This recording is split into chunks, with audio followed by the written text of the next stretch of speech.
Okay. Today's session is Mixed Methods to Address Wicked Problems with Dr. I am not seeing my slides coming up. I'm only seeing the introductory slide.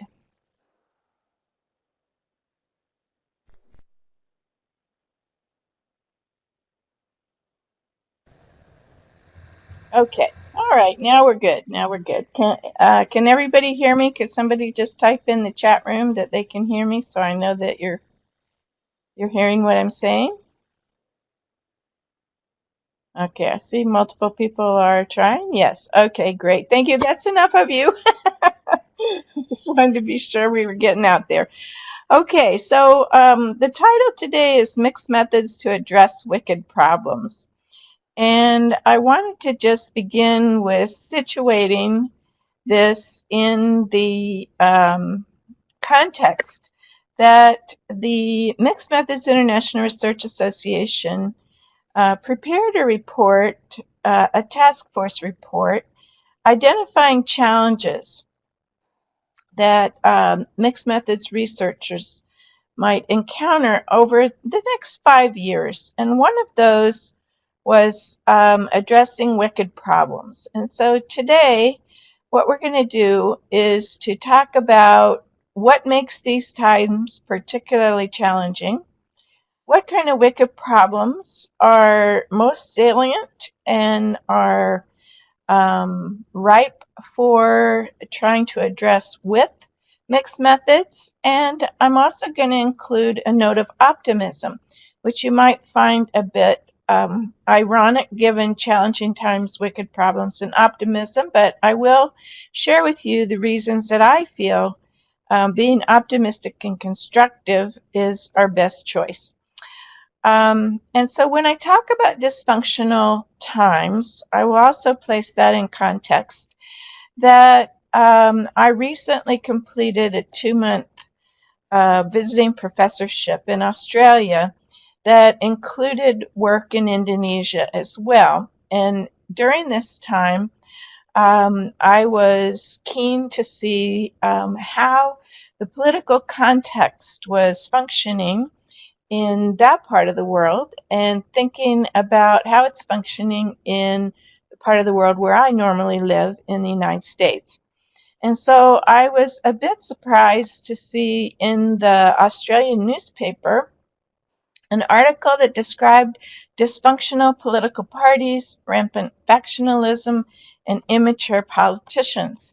I suspect that it's possible to think of other countries where a story such as this might also appear in the newspaper, but because I was in Australia and reading that, I was seeing that this is not isolated to one country or another, but that we are living in a time when we have a great deal of dissension in the political functioning in many countries, and that has impact for people who want to do research that will influence public policies and address issues of justice.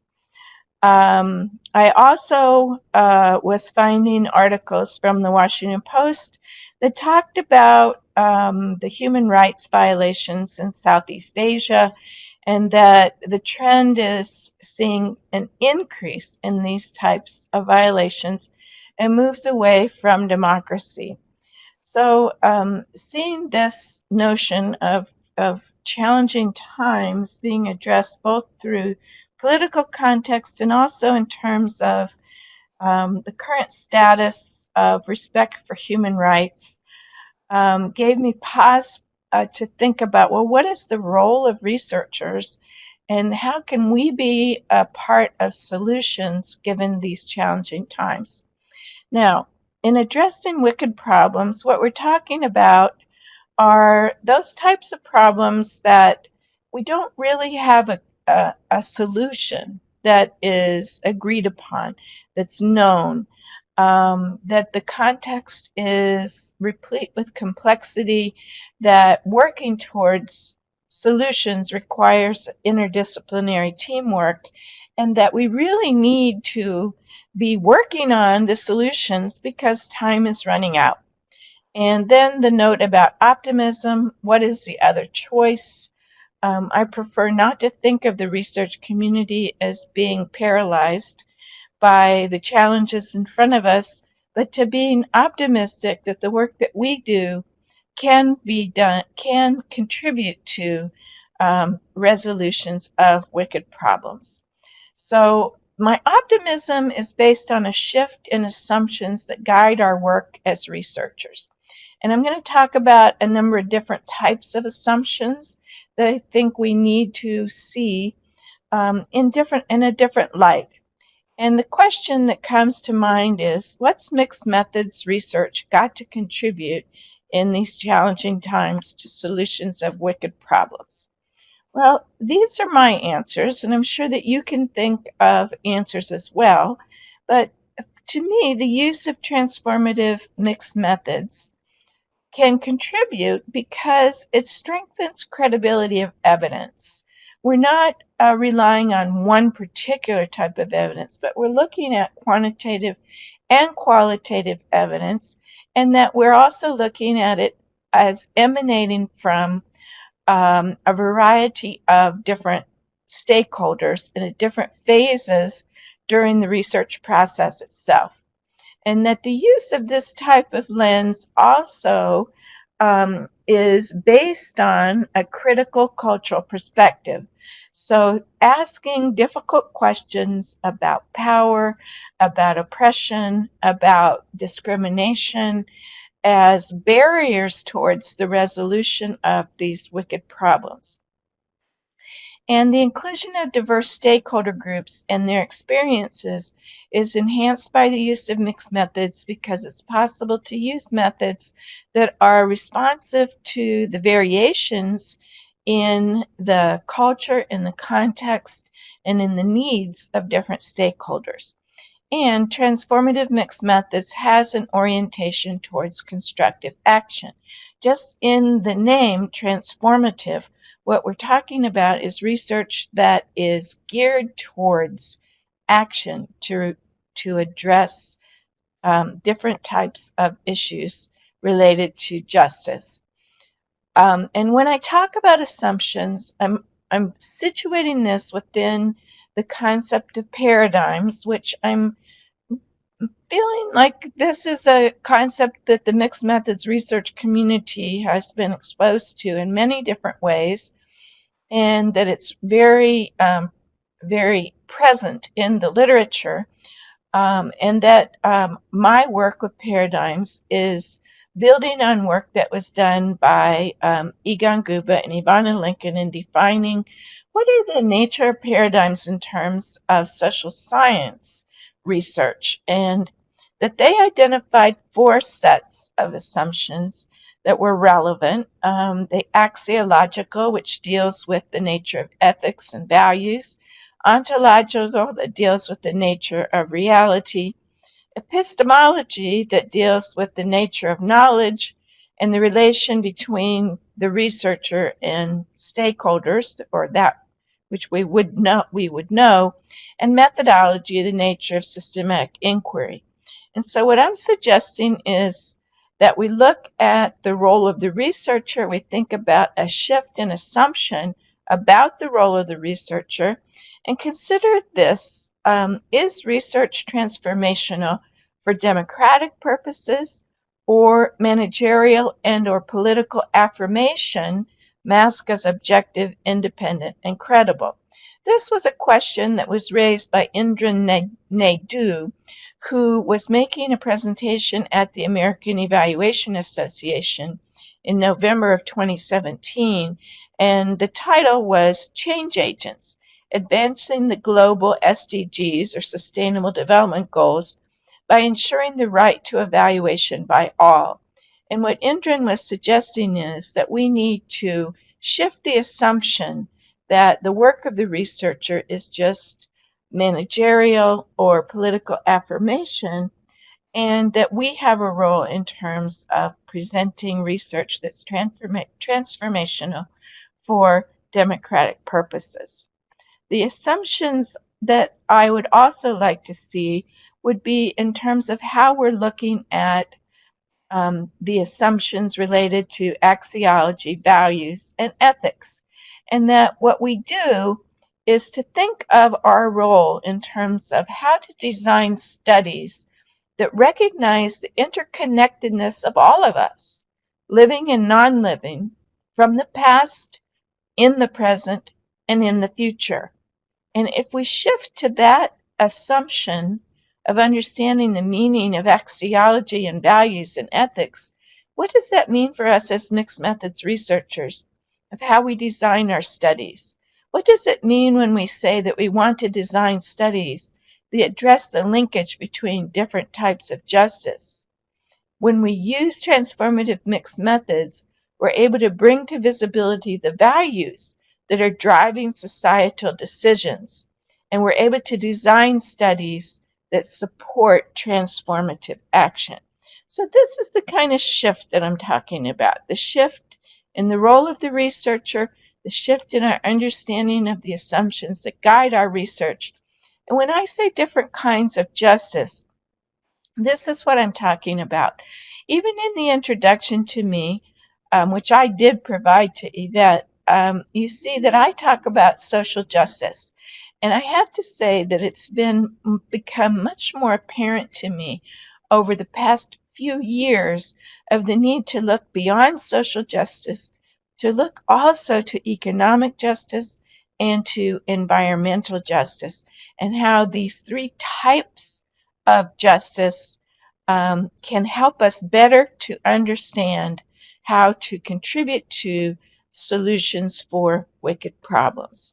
When I talk about wicked problems, what am I talking about? In this slide, what you see are a number of different types of wicked problems: poverty and inequality, employment, trafficking, human trafficking, and drugs, violence, domestic violence, terrorism, crime, healthcare, education and housing, refugees, immigrants, indigenous people, women and girls, persons with disabilities, and people who are deaf, and climate change, oceans, waterways, air, land, and disasters. And in the middle, you see justice. And so my argument is that if we're to address these wicked problems, what we need to do is look at that intersection of social, economic, and environmental justice and see how our designs can be developed so that they do address that point of intersection. And when I talk about transformation, what am I talking about? Well, you see in the middle it says it depends on who you ask. But my argument is that there's transformation at the personal level that occurs in terms of the researcher themselves, in terms of their relationship with the people they engage with, and that there's also the goal towards social, environmental, and economic transformation. So it's not an either or of what does meaning of transformation only at the personal level or social, environmental, and economic, but it's at that point where we look at both and in terms of the types of transformation. So when I'm talking about the transformative paradigm, specifically the assumptions are outlined in this slide, that in terms of axiology, what we're making the assumption is that the nature of values, of ethics, encompasses the need for researchers to show cultural respect, to promote social and environmental and economic justice and human rights, to explicitly address inequities, to be cognizant of the need to be reciprocal in the work that we do, so that researchers don't just take from communities, but that they give back, that we recognize the resilience in communities. In other words, we're looking for the strengths that are present in communities and trying to draw those into the work that we do as researchers. That we're looking at interconnectedness with living and non-living. That brings us to the notion of the environment and considering that in the designs that we do. And we're looking for the building of relationships. Ontologically, or the nature of reality, is that we're recognizing the multifaceted nature of reality. And I'm going to give you several examples of different versions of reality that are associated with wicked problems and how they really exemplify different sets of values, and that the acceptance of one version of reality over another has consequences, and whose version is privileged has consequences, and that reality is historically situated. Epistemologically, what we're talking about is the need to be interactive in communities to build trust. And this third item there, coalition building, is really critical because we need to give a lot more attention to how we engage with stakeholders throughout the process, how we build coalitions so that there is ownership of data and there's also political will for change that's being created throughout the process of the study. Methodologically, that means that we use this transformative lens throughout the study, that we're dialogic, we engage in dialogue with multiple stakeholder groups, that our methods are culturally responsive in all aspects, that we use mixed methods, and that we focus on how our methodologies can engage with policymakers and contribute to policy change. Now, to talk about axiology for just a moment further, because you notice that I was inclusive of the notion of interconnectedness. And this is something that I have learned from my colleagues who are Indigenous, to think not just about what we are doing presently with the people who are in our space, but to think more broadly of what brought us to this space, where are we now, and what kind of future do we envision, and not to think of it only in terms of human beings, but to think of it in terms of all living things and all non-living things, which brings us very squarely into that notion of environmental justice. And so I'm suggesting that as mixed methods researchers, that we think more deeply about how we use mixed methods to do what I would call context analysis. As we enter into a research context, how can we use mixed methods to identify those cultural norms and beliefs that are operating in the communities, to identify dimensions of diversity that are associated with discrimination and oppression and associated power structures? How do we take into account that expertise, knowledge, and strengths in the community? Remember, we talked about resilience as a part of the design to build a platform for authentic engagement between the researcher and the community. When we talk about the ontological assumption, recognizing that different versions of reality exist, all versions of reality are not equal, and we need to build into the design how we can recognize the privilege that is being given to what is being perceived to be real, and where those versions of reality come from in terms of social positionality, political status, cultural issues, economic status, ethnicity, gender, religion, indigeneity, refugee, immigrant status, and disability positionality, to name a few of the sources of different versions of reality. And that we need to design our studies to interrogate versions of reality that sustain oppressive systems, and use the mixed methods to make visible versions of reality that have potential to further human rights. And so when I'm talking about versions of reality, let me use this as an example. Mining in Australia and also palm oil production in Indonesia. Because for both of these, mining in Australia and palm oil production in Indonesia, what I read was two different versions of reality. One version talked about the need to protect indigenous lands, to prevent pollution, to slow down the destruction of the coral reef because of increased carbon emissions, loss of agricultural land, protection of forests, water security, well-being, and reducing the gap between the rich and poor.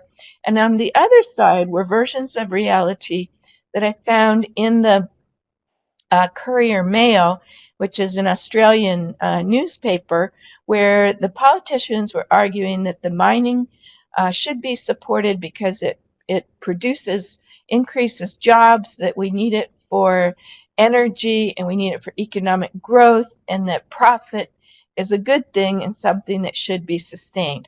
And so my argument is that if we can use mixed methods to bring out these different versions of reality and to explore the consequences of accepting one over another, then we can influence policies that would be respectful of the social, economic, and environmental justice that is part of the transformative axiological assumption.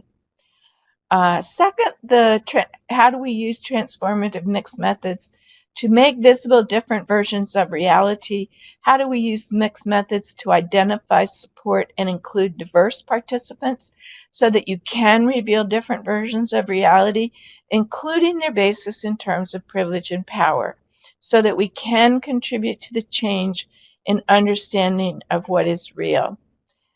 Epistemologically, how do we use mixed methods to establish the interactive link between the researcher and participants? And we acknowledge that knowledge is socially and historically located.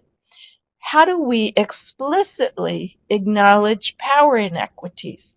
How do we develop trusting relationships? And very importantly, how do we build effective political coalitions? So as an example of knowledge being socially and historically located, I draw again on the work I was recently doing in New Zealand and Australia. And the first picture that you see, the red picture, is a large comb. And this is a traditional Pacifica comb. And it features Black Pearl, a female figure who was inspired by the history of blackbirding. And this was a process where women were mysteriously disappeared from their homeland to later be discovered as slaves on pearl ships. And so this is the use of art to remind us of the social situatedness of knowledge. The second picture that you see there is of a Tasmanian woman, an Aboriginal woman. His name was Truganini. And I found this plaque on Bruny Island, which is off of Tasmania. And it told her story as being witnessing her entire family being killed by colonizers, and then serving as a servant in a government official's home until she was later resettled or imprisoned, depending on the version of history that you read, on Flinders Island. And what struck me about this is that knowledge of history and how knowledge is portrayed is something that is very critical in our understandings of the context in which we work. Bringing this more up to the present, you do see in the next slide the epistemology of building coalitions regarding mining in Papua New Guinea. And knowing the historical context is very important. That in 1967, the Suharto government signed a contract with Freeport-McMoran to open the mine, and that their power, the mine company's power, was that they argued they were producing economic growth, job creation, and they were paying a lot of taxes to Indonesia. The indigenous people protested, the workers went out on strike, and then the indigenous people looked to build coalitions around the UN Declaration of Rights for Indigenous People, also on the UN norms of responsibilities of transnational corporations. They worked coalitions around various tribal councils. They forged alliances with other indigenous communities. They worked with the Australian Council for Overseas Aid. They filed a lawsuit against the mining company for cultural genocide. And as a result of that, the mining company began an internal code of conduct that was to respect human rights. And they established a trust fund in August 2017 that would grant land rights trust fund to the indigenous people. This issue has not been thoroughly resolved, but it does represent one of those wicked problems with various versions of reality and the building of coalitions as a part of the process of understanding how to address those problems. So what we're asking researchers to do is to think about the use of mixed methods to address differential power in the stakeholder groups, to give voice to the less powerful, to establish trusting relationships, and to build effective coalitions for political action. Methodologically, that means that we develop a culturally responsive cyclical approach in which we engage appropriately with diverse stakeholders, beginning with the conducting a contextual analysis, as I've been describing, developing interventions that are culturally responsive, and facilitating the use of research findings for social transformation, including policy implications. So what I've done is to develop a generic model, transformative mixed methods model, that you see develops into 1, 2, 3, 4, 5, 6 different stages.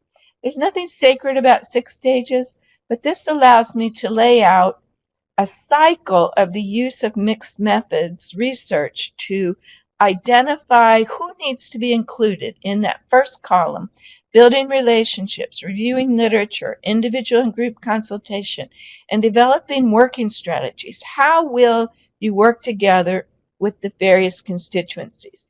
Moving to the second column, the contextual analysis. How do you come to understand what's important in that context, the history of what's gone on there? Some methods might be focus groups, surveys, use of extant data, literature reviews, GIS mapping, and this helps to identify value positions and to develop interventions. In the third column, pilot the interventions. What type of data can we collect? Observations, interviews, use of photo voice, focus groups, surveys, pre and post data collection, and team meetings. Team meetings is a very important part of data collection, especially during pilot interventions, so that there's ongoing checking of how things are going. The third column calls for the implementation of an intervention, where similar data is collected as for the pilot, but adding process evaluation of the implementation. Collection of data on unexpected outcomes. Are there things going on here that we didn't anticipate? Determining the effectiveness of that intervention. Post-data collection, use of indicators. Can be artwork, poetry, photos, mapping, and examining the relationship quality. Because remember, in the first phase, we were developing relationships. So how did those relationships work? What could be done to improve those relationships? And then very importantly, in the final column, use findings for transformative purposes. Use for policy change. Use to refine the intervention. Use to improve and expand relationships. So I wanted to share in the last few minutes of my presentation an example of work that I did in Korea, in South Korea, when they asked me to come and work with them on the design of a mixed method study related to this intersection of social, economic, and environmental justice. And they had conducted a report on climate change in which they identified serious problems. And so they asked for the development of transformative research agenda. And when I asked them, what does that mean, a transformative research agenda? They said research that will lead us to be able to live in harmony with nature and with each other, to have economic sustainability, and to be able to control the research process. And so they saw the need to address 3 sets of ecosystems in terms of nature, the ecosystem of energy and pollution. They wanted to see a transformation towards harmony. In the social ecosystem, they saw polarization and gaps. They wanted to move towards a transformation of human dignity. In the technological ecosystem, they saw the rise of industry and unemployment, and they wanted to move towards improved quality of life and economic development. And so what they had from their previous research study, the contextual analysis, revealed that the research on their eco-industrial parks, and you can see from that picture, the high rate of pollution, They had done only quantitative research on economics, environmental, and social indicators. And what they wanted to move towards transformation was a mixed methods design. And so this is what we created in terms of how to begin the process of addressing this wicked problem of economic development, but still with social and environmental justice indicators, to begin in phase one to identify stakeholders, build relationships, and analyze documents. Quantitatively, to identify available demographic and environmental data. What data is already there? How does it inform how we can move forward? In phase two, moving along towards a more in-depth contextual analysis, collection of qualitative data through interviews, focus groups, and town meetings. Quantitative data, establish baseline for pollutants and health status. In phase three, qualitatively, develop the intervention based on stakeholder input. Quantitative and qualitatively, pilot test interventions and data collection. Phase four, process of it quantitatively, process assessment of implementation. Give pretests qualitatively, observe and interview stakeholder groups during intervention. And then in the final phase, quantitatively, collect data from post-test measures. Qualitatively, conduct interviews, observations, and move the data into the process of policy planning. And so what we see here is a 5-phase transformative mixed methods design that it was developed in Korea for the purpose of addressing the wicked problem of economics development with environmental justice and social justice. So I close with just these thoughts that the conduct of this type of research takes courage, because what you're doing is coming up against very powerful people who have a set of values that might be driven by values that are not encompassing of the various forms of justice that we talk about, but are focused more on profits and the economic bottom line. The use of mixed methods is being recommended because of its capacity to capture complexity and to address these types of justice, and to do so in an ethical manner. And that the notion that what we need to do is to develop teams of researchers and coalitions of people. And so where I used to just talk about teams of researchers and participants, or teams of researchers and stakeholders, what I'm suggesting now is that we really need to think about these political coalitions as a part of our mixed methods design, and that in that process we include capacity development as a part of the mixed methods design, so that when we as researchers might be leaving the situation, what we're doing is leaving the situation with this coalition who has the ability to carry on with the use of the results of the studies, and to continue the process of the use and collection of evidence, so that better solutions can be found in the future. And so I close by just providing you with a list of some of the books that I have written on this topic that incorporate some of these ideas, and also with my contact information, because I don't think that we're solving all these problems with a 45-minute webinar. And so what I'd like to do is to encourage you now to ask questions. I'll turn it over to Yvette to manage the question asking. And then if we do not get to all the questions, or you have other issues you want to discuss with me, you have my contact information for that purpose. So Yvette, I turn it over to you to manage the questions. Perfect. Thank you very much, Donna, for that wonderful presentation. So if anyone does have a question, you can raise your hand and I can give you the microphone so you can tell us where you're from and then ask the question. If you do not have a microphone, then you can just write your question below in the chat and we'll read those out and you'll get your answers.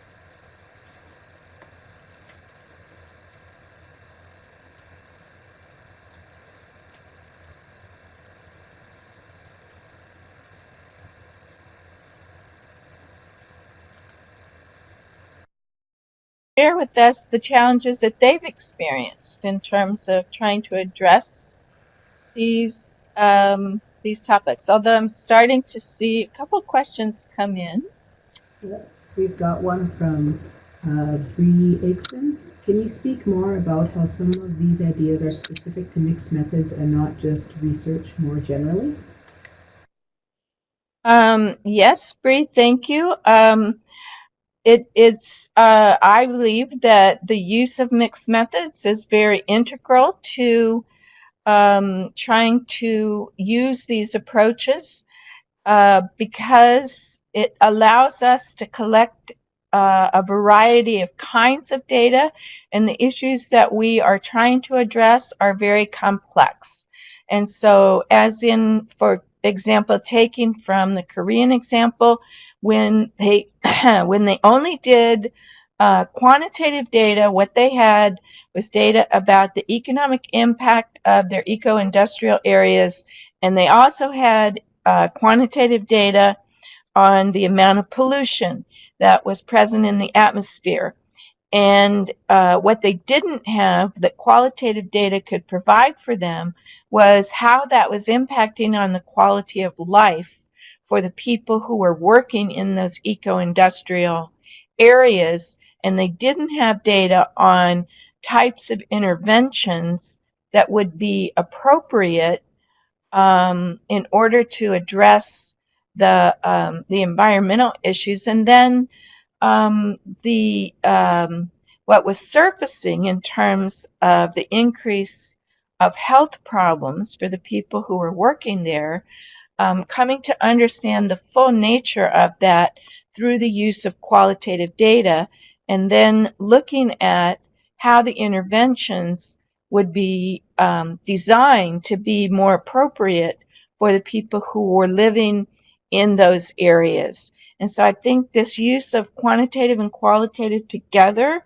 allows for bringing that a better understanding of the complexity of the context, a better understanding of the impact of problems in people's lives, and a better understanding of the types of interventions that would be appropriate. Okay, I also see a question on can transformative mixed methods be combined with other theories like grounded theory? The answer to that is absolutely yes.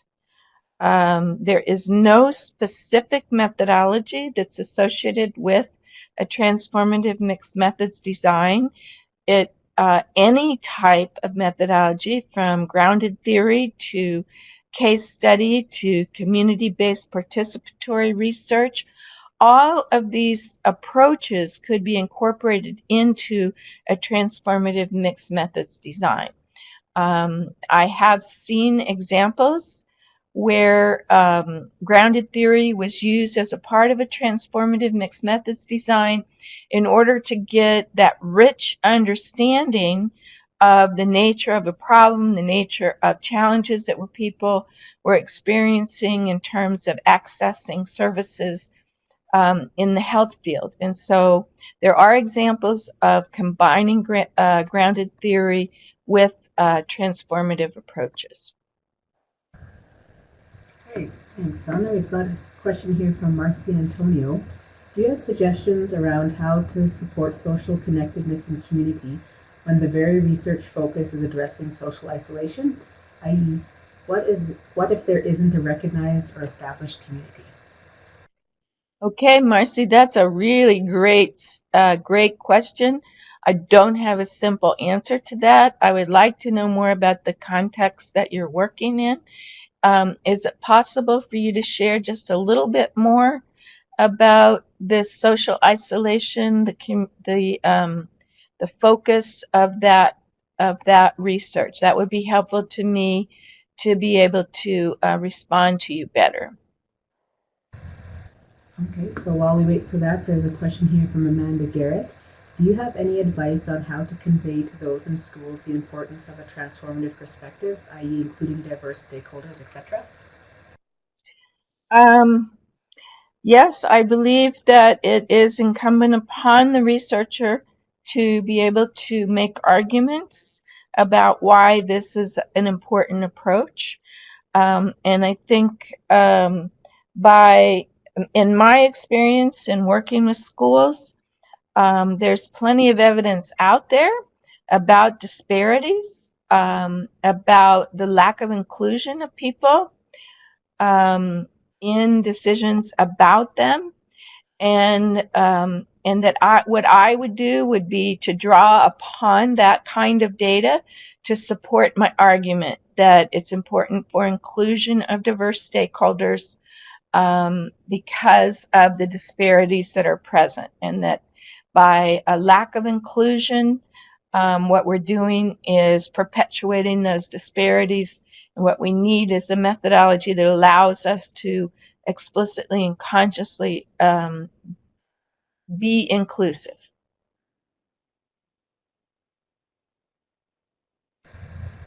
Okay, perfect. Thank you, Donna. And I think,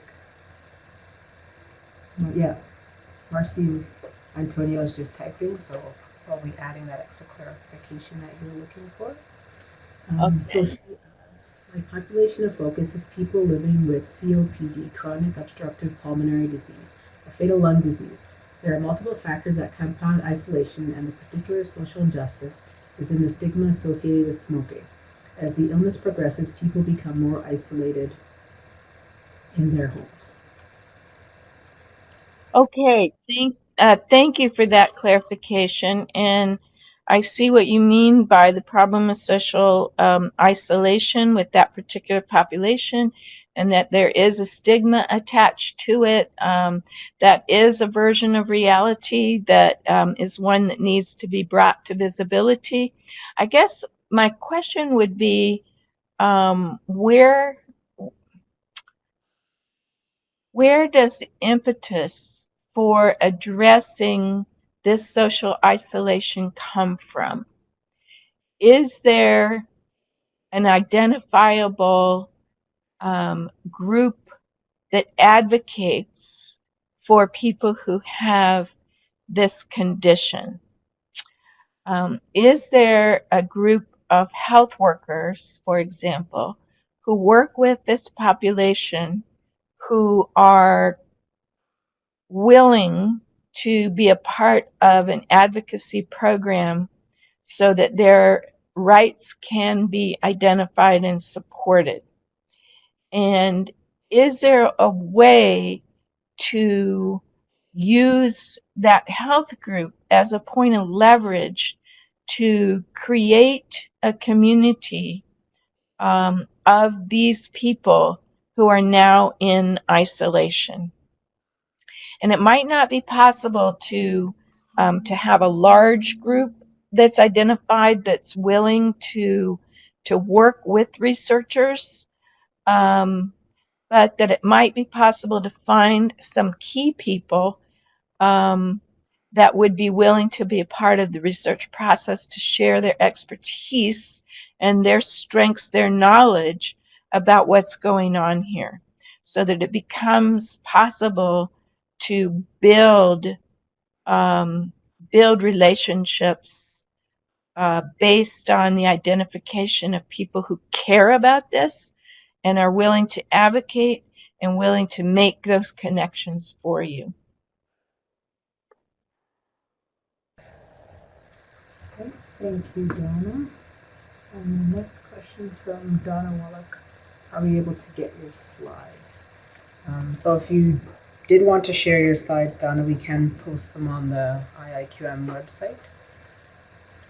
Yes, that's fine with me. My understanding was that this presentation would be archived and would be made available. Is that true? Yes, so all of the sessions, the slides, and recording will be posted on the IIQM website. So everyone can go there and see the past presentations for the past couple of years. Okay, yeah, I'm happy for that to happen.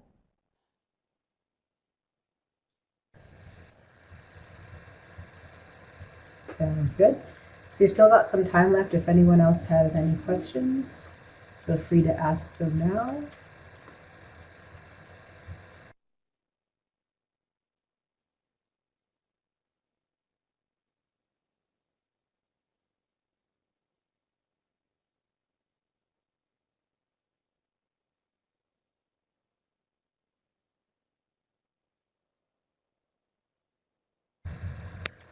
Okay, it looks like Kathleen Goodyear has raised her hand, so I'll just enable her microphone.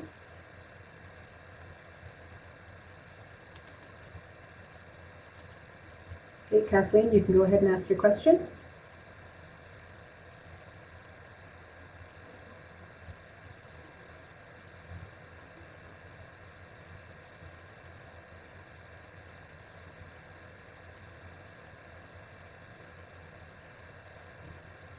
Okay, can you hear me now?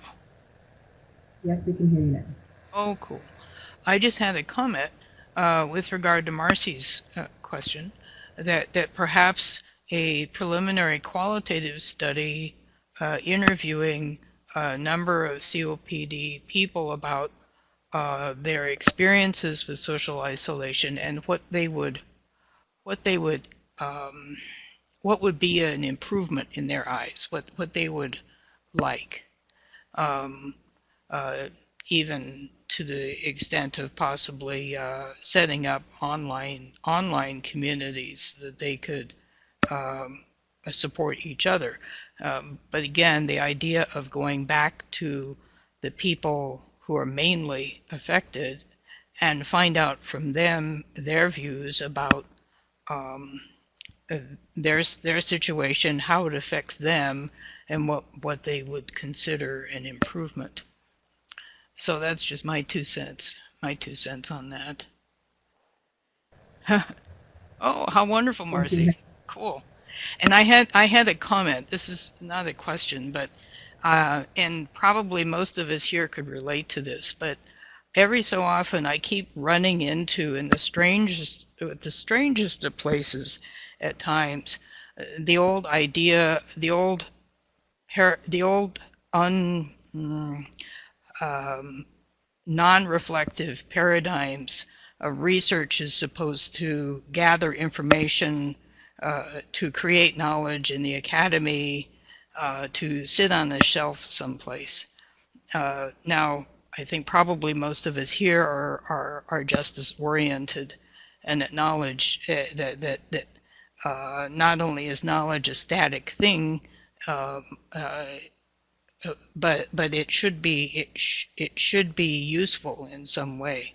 Um, but I just keep running into it, including in some professors that I would have thought should know better. Um, I just wanted to make that statement of this frustration of running into the notion of research is supposed to be objective. The researcher's not supposed to be involved and all that sort of thing. It is still something that I guess it's something we have to deal with our whole research lives. That's just my comment.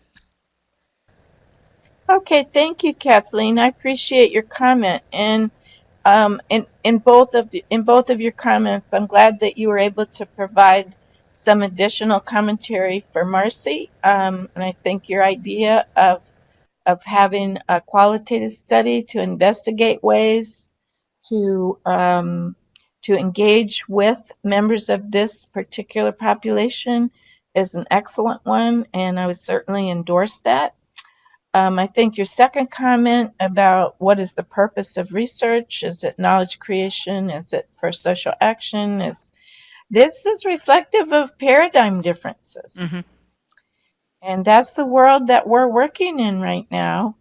The mixed methods research community is particularly aware of the differences in terms of which paradigm we work from, and that there's a multiplicity of paradigms that are present in the mixed methods community right now.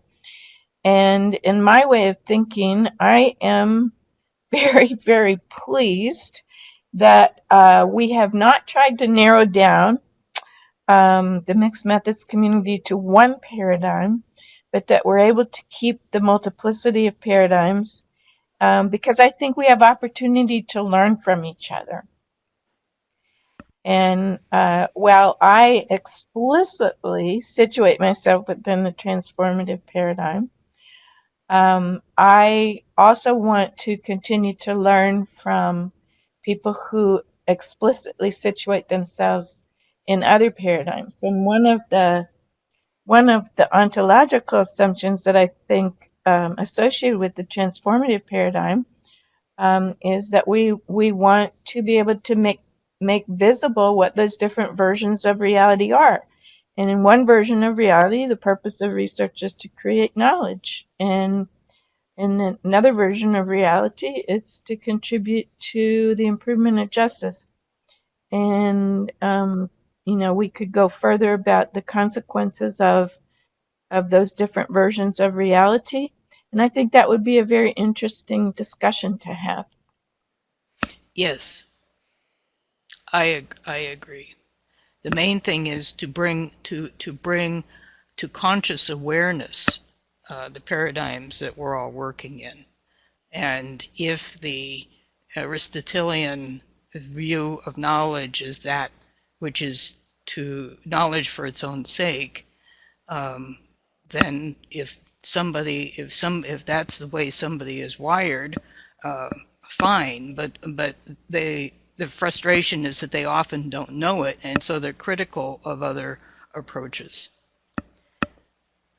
Yes, I agree with you, and I think we also can ask critically about whose knowledge and where does that knowledge come from? What do we accept as knowledge? And if we go back to one of the earlier questions about how do you convince school systems that they should be adopting a stance that's inclusive of diverse stakeholders, that is really an epistemological, ontological question of whose knowledge gets privileged. Right. Absolutely. Thank you very much. You're welcome. So we do still have some time if anyone else has questions. Just let everyone know next month we will be having another presentation, and that will be Elizabeth Creamer, and she'll be speaking on mixed methods approach to developing grounded theory. That'll be on March 13th, I believe, so the registration for that should be up on the IIQM website later today.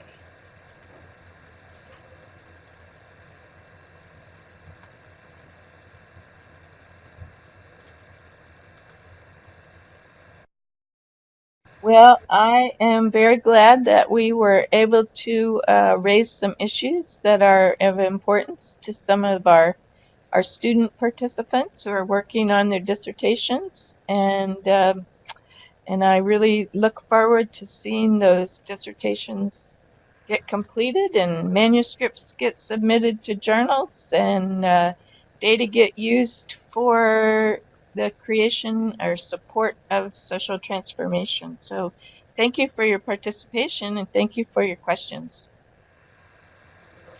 Great. And I guess if there aren't any more questions, then we'll wrap up there. I want to thank everyone again for coming out and supporting this Mixed Methods webinar series. Without your support and participation, we would not be able to put these on. So thank you very much, and we hope to see you all again next month. And Donna, was there anything else you want to say? No, thank you for your support, Yvette. You make it very easy.